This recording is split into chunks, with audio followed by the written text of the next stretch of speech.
Welcome back. 2023ರಲ್ಲಿ ರಾಜ್ಯದಲ್ಲಿ ನಡೆದಂತಹ ವಿಧಾನಸಭಾ ಚುನಾವಣೆಗೆ ಕಾಂಗ್ರೆಸ್ಗೆ ಅಸ್ತ್ರವಾಗಿ ಸಿಕ್ಕಿದ್ದು, ಕಾಂಗ್ರೆಸ್ ದೊಡ್ಡ ಮಟ್ಟದಲ್ಲಿ ಕ್ಯಾಂಪೇನನ್ನು ಮಾಡಿಕೊಂಡಿದ್ದು ಬಿಜೆಪಿ ವಿರುದ್ಧ ಇದ್ದಂಥ ಆಂಟಿ ಇನ್ಕಂಬೆನ್ಸಿಯ ಅಲೆ ಹಾಗೂ ವರ್ಗಾವಣೆ ದಂಧೆ, ಕಮಿಷನ್ ಆರೋಪ. ಈಗ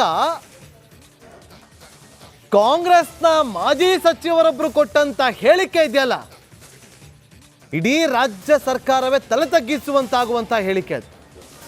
ವರ್ಗಾವಣೆ ದಂಧೆಯ ಗಂಭೀರವಾದಂಥ ಆರೋಪವನ್ನು ಮಾಡಿದ್ದಾರೆ ಮಾಜಿ ಸಚಿವರಾಗಿರುವಂಥ ಬಿ ಶಿವರಾಮ್ ಅವರು.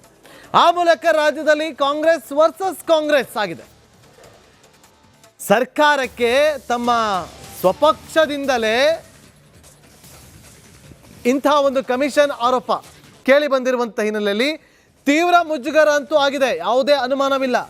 ಕೇಳಿ ಏನು ಹೇಳಿದ್ದಾರೆ ಅಂತೇಳಿ.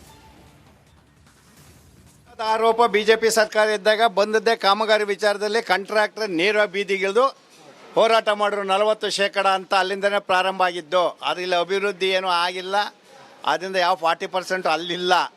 ಆದರೆ ಈ ಮೂಲಕನಾದರೂ ಹಾಗೆ ಆ ಥರ ಕೆಟ್ಟ ಹೆಸರು ಬರಬಾರ್ದು ಅನ್ನೋದು ನನ್ನ ಅಭಿಪ್ರಾಯ. ಮುನ್ನೆಚ್ಚರಿಕೆ, ಇದನ್ನು ಎಚ್ಚರಿಕೆಯಿಂದಲೇ KPCC ಇರ್ಬೋದು ಮತ್ತೊಬ್ಬರಿದ್ದು ಪರಿಗಣಿಸ್ಬೇಕು.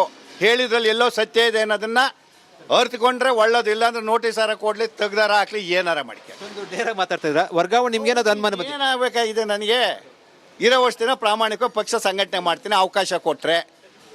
ಏನು ಕೊಡೋಕೆ ಇಲ್ಲ ಅಂತಂದ್ರೆ ಸರಿ ಇಲ್ಲ, ನೇರವಾಗಿ ಮಾತಾಡ್ತೇನೆ, ಇರೋದನ್ನು ಹೇಳ್ತೇನೆ ಅಂತ ಅಂದರೆ ಬೇಡ.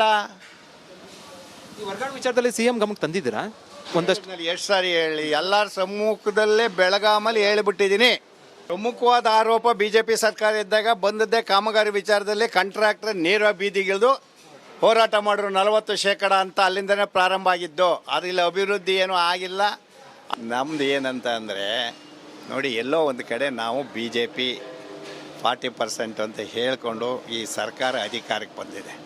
ನಾನು ನೇರಾಗಿ ಹೇಳ್ತಾ ಇದ್ದೀನಿ, ಅವರ ನೆಗೆಟಿವ್ BJP ಅವರು ಆ್ಯಂಟಿ ಇನ್ಕಂಬೆನ್ಸಿ ಅಂತ ಇದೆ ಹೇಳ್ತವೆಲ್ಲ, ಅದರಿಂದ ನಾವು 135 ಬಂದಿರೋದು.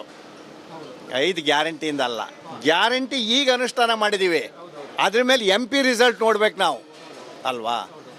ಆಗಿರುವಾಗ ನಾವು ಹೇಗಿರಬೇಕು? ನಿಮ್ಮ ಕಡೆ ಬೆರಳು ತೋರಿಸಿದ್ದೀವಿ, ನಾವು ಸ್ವಲ್ಪನಾದ್ರೂ ಮರ್ಯಾದೆ ಕಾಪಾಡ್ಕೋಬೇಕಲ್ವಾ? ಅಲ್ಲೆಲ್ಲ ಲೋಪ